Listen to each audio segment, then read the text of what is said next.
What's up guys? Welcome back to our channel. For today's topic, we'll be tackling about how we can fix Amazon Flex app not working.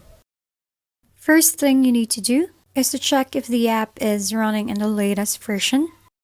Go to your app store and then click the search icon below. Then search for Amazon Flex.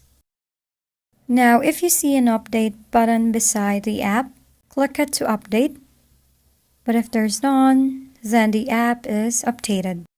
If the problem persists, then you need to clear the app cache.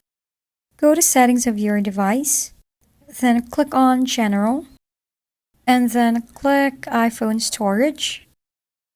In here, search for the app, and then tap on it.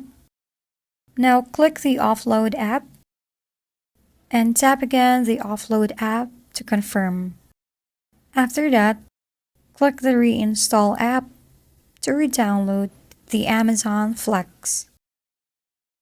Now try to open the app and see if it's now working.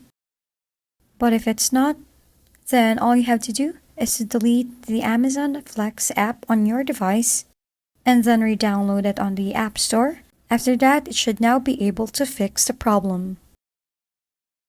If you found this video helpful, please like and subscribe. If you have any questions, drop them below, and we'll see you on the next video.